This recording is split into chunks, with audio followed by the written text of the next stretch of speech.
What do you hear? What do you say? Another week, another day, another dollar. A lot of people in Vegas right now, Craig. I got to tell you, I met with 2 clients today Yeah. in Vegas. It's a good place to be. You get to see clients more often than you think, man. And people flying in here like crazy today. Yeah. I was there yesterday just to meet a prospect. What the That's heck? right. I forgot. It's a busy week. Shout out to Jeff Seeley. He was here, lost his phone. Yeah, I want to hear this story later. How that happened. I hope Should it's be not like you interesting to lost your hear. watch. What's that? Hopefully, it's not the same story as how you lost your watch once upon a time. Once upon a time But ago. that's a different But story. I got a new one. I got a bigger Oh, one, yeah. so it's okay. We got a couple things today to talk about. We're going to scatter all over the place.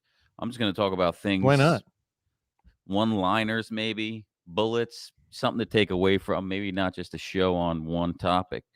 Uh Inspiration over motivation. They talk about you got to be motivated, right, Craig? And you talk about playing the guitar, right? Learning the guitar 4 months in, suck really bad still, and that is like so frustrating because I'm used to being really good at certain things that I do in my life. The few things that I do, I'm pretty good at them, Yeah. and it's a struggle to learn it. And you know, it reminds me of I was eating with Clayton today, and he's doing really well, and he's already looking at other people like, I don't know what they're doing. It's like, no, they've just been doing it longer than you. They have more practice, they have more reps. And it reminds me of like now with guitar. Yeah, you suck because you don't know what you're doing. You have no experience. You don't have a lot of reps, and you've got to wait around to do it. So something that I wanted to quit. I'm like, man, this is going to be too much. I don't want to keep doing this. This is a lot of time. It's not working for me. Reality was I wasn't putting in enough time. That's for sure.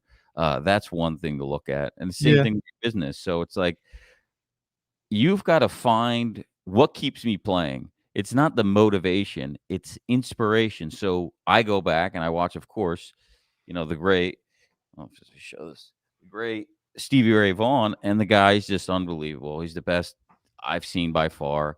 And he's so exciting and inspiring to watch. It gets me to keep playing, Hmm. right?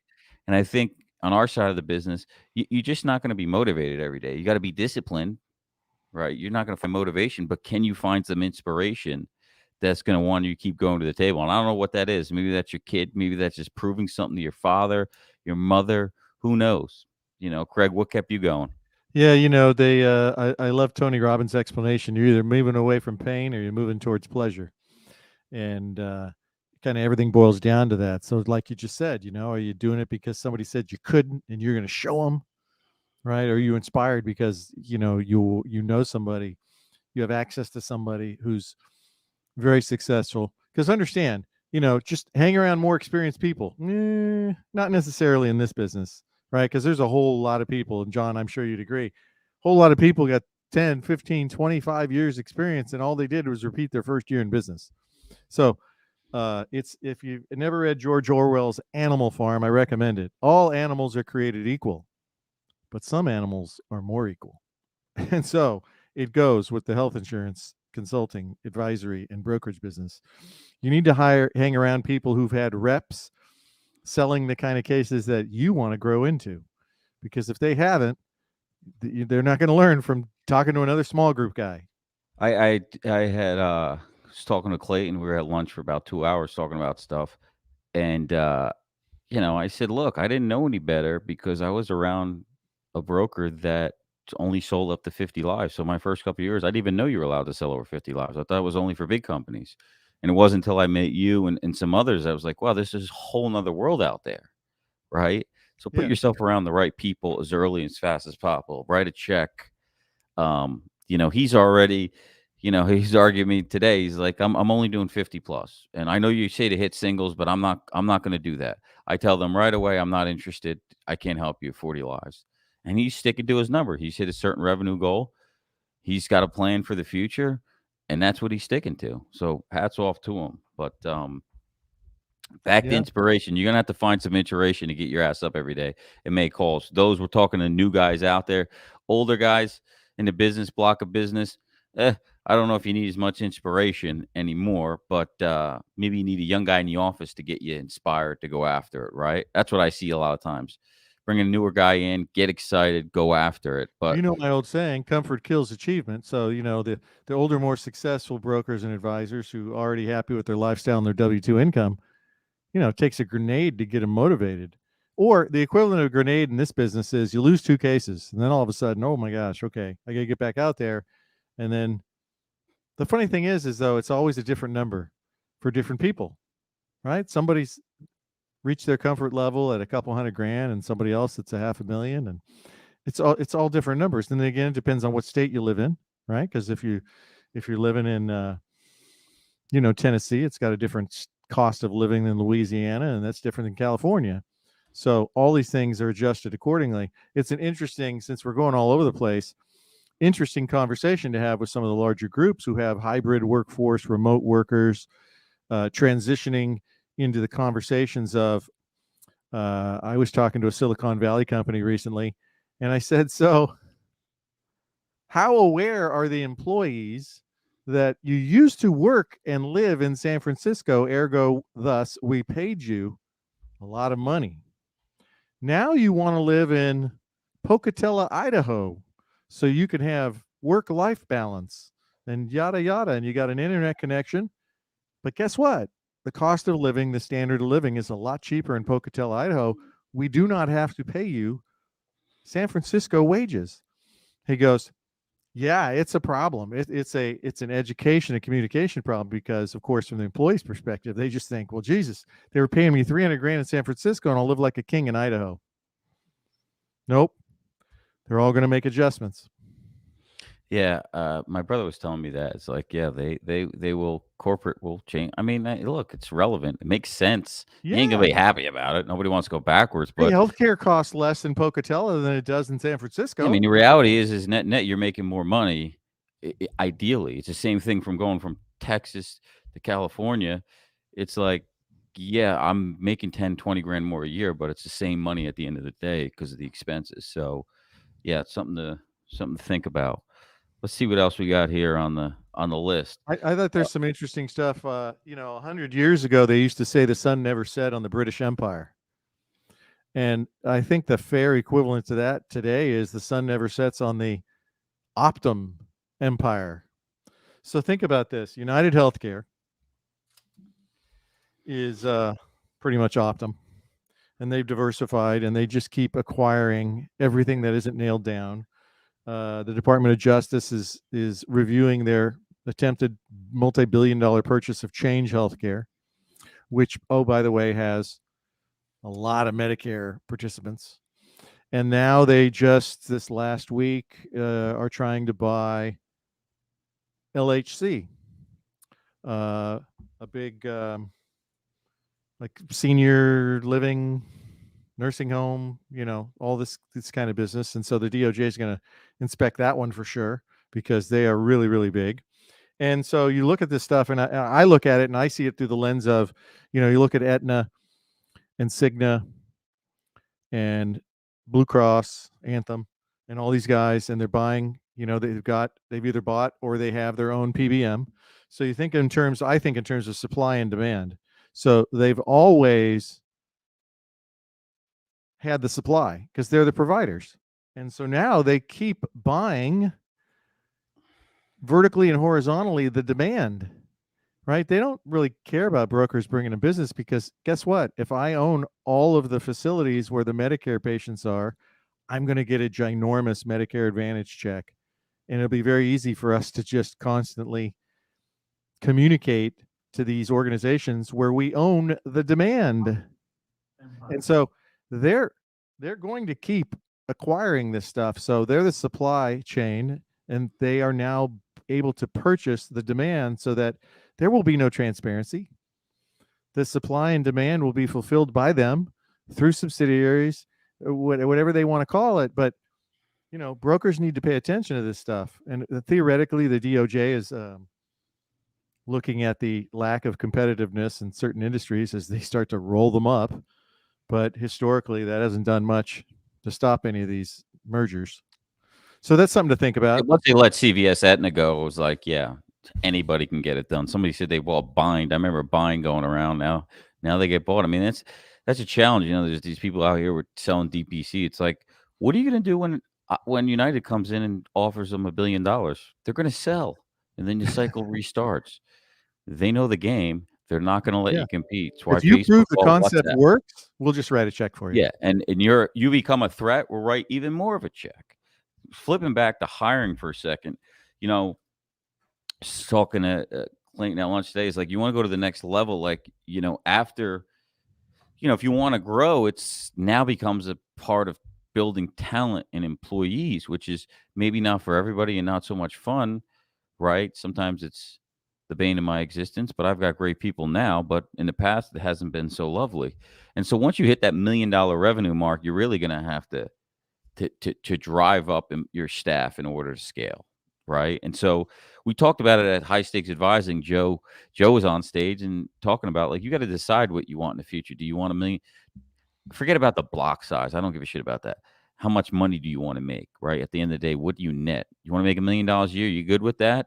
And want to go live your lifestyle with your kids and family? Great. Set yourself up for that.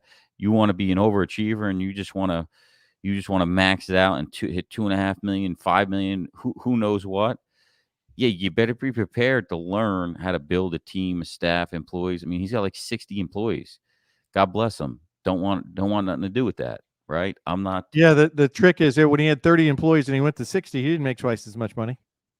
That's part of the challenge of when he was talking about what kind of lifestyle do you want to lead.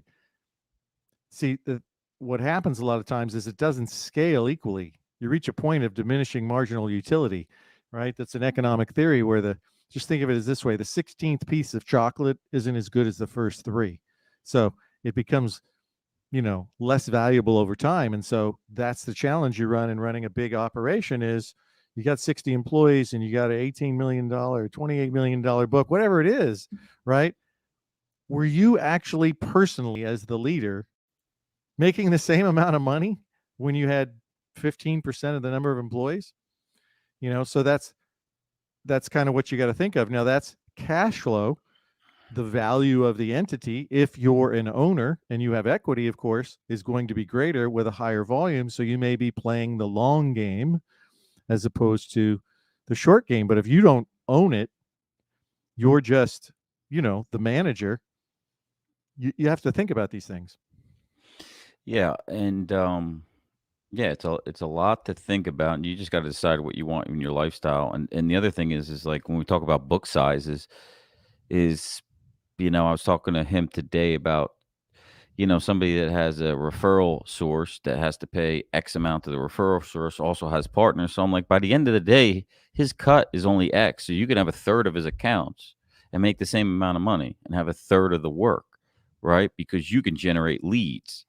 Some people have got to use resources, center of influences to get leads that way. So there's a cost to that marketing. You've got to pay that source. And I'm not saying it's right or wrong either way. Just understand that there's multiple ways to do it, and each comes with different lifestyles. Um, John Millen said, "What's current multiple for 1 million revenue agency?" It depends on your EBIT. Your EBIT is 350. You're not getting shit. You might get. You want to have. They want a million or EBIT or more is Yeah, really John, what they're looking for. it's not even so much of that. Think of it as a quality of earnings. So if you have $1 million book and you've got 50 cases with 500,000 in revenue and one case with 500,000 in revenue versus 100 cases with $1 million in revenue, which one's worth more, right? So it's the beauty's in the eye of the beholder. So depending on the quality of your earnings, which is oftentimes based on concentration risk, how much of your revenue is in a very short list of clients, buyers perceive that as risky, versus how much of your business is small group, less than 50 market, because those have a discount value because they tend to have a high turnover rate in the minds of the buyers. So again, really hard without knowing the details to give a carte blanche answer because there is none. Hope that helps. Yeah, I mean, they also are going to look at EBITDA numbers. So they were going to assume 35% EBIT on your block, and that's 350,000. Very low for what they're looking to acquire. So your multiple is going to be, I would say, under five or under at that number. Some guys are getting, joining forces, having a bigger block and selling a bigger block and getting 11 times EBITDA. So, it all depends. But you ain't retiring anytime soon, so don't worry about it. Keep working, Hey, keep building. yesterday when I was in Vegas, I wanted to meet this fellow.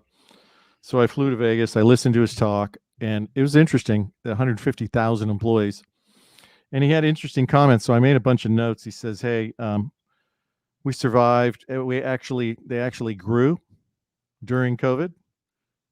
More facilities, more employees. So that was a trick, and it's a very labor intensive. Lots of 150,000 employees. A whole bunch of them are part timers, but there's still tens of thousands that are full timers. And some of the things he commented on that I wrote down was, hey, one size fits one. He says, we got multiple generations in our workforce, and we realized that we didn't have enough diversity of choices for the people. So it led us to explore, new ideas, new options that kind of helped us overcome our fear of change. He said wages have become commoditized.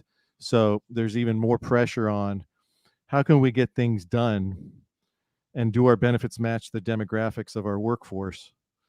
He said, is healthcare accessible when employees need it? Do all activities lead to productivity? Is there synergy with our employee benefits, with the corporate values and mission? Do we have a North Star that guides us in this massive investment that we make in employee benefits? And of course, he wanted measurable results, which at the end of the day was a little bit comical to me where they were getting some of them. But interesting perspective of a very Here's large something employer. here's something to consider. With inflation, you gotta save money, right? Consumer Report says we should be setting our thermostats to 82 degrees every night. Who the hell sleeps in 82 degrees? Not You're even gonna possible. die.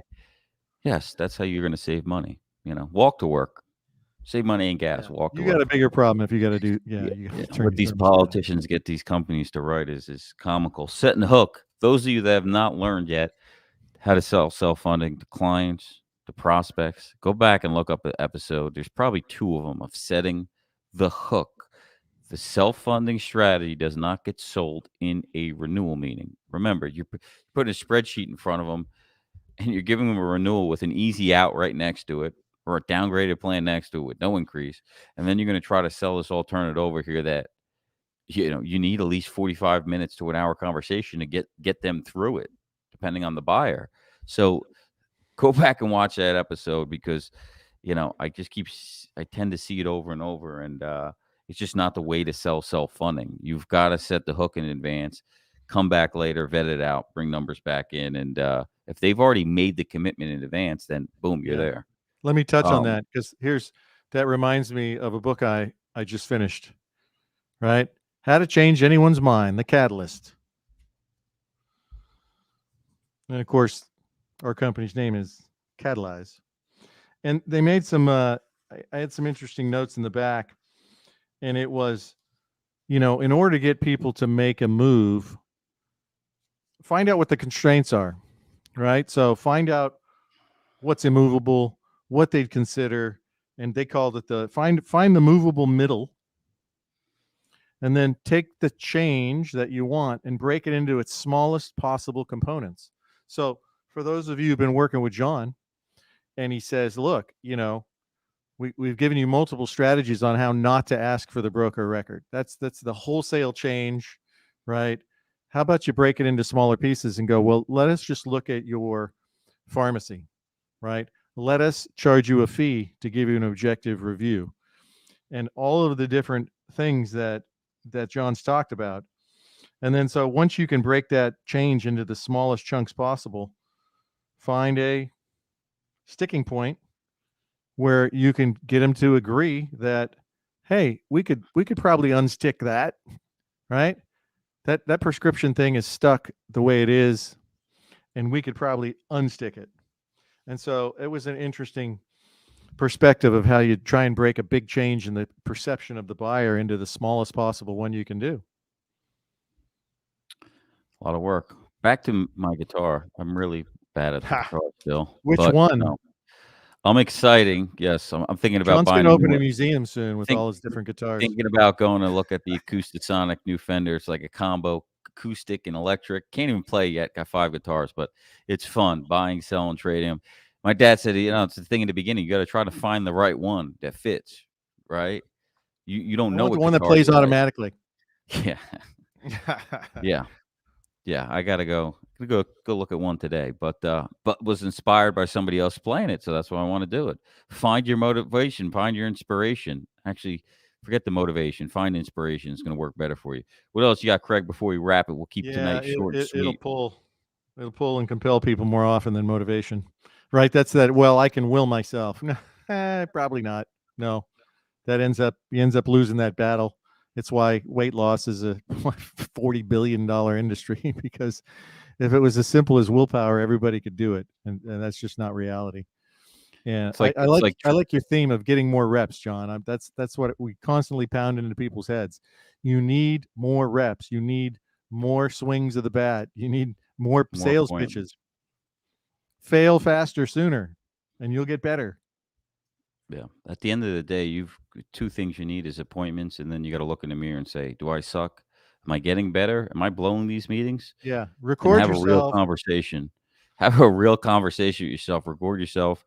We'll talk to a friend of mine in real estate here who just started 2 months in, and she's already listening to her own recordings from meetings. I'm like, "Do you know how far ahead you are?" I talked to a million insurance brokers, and nobody records the meetings, and they've been in business for a long time, and maybe they're failing. And so do that. It'll be very helpful. Use a script. Yeah, Go in with a script if you have to in the first meeting. Write in little bullets and use a ledge to go off of. Use all these little crutches and things to get you through these first meetings, and to that's get where better.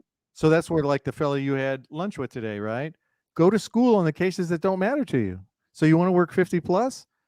Test out all your pitches on the little groups because you don't care. But you can still make perfect practice out of these small groups. Yeah, absolutely. Well, hey guys, girls, we'll end it there. Go out, get after it. We'll see you next week, right? We'll be here.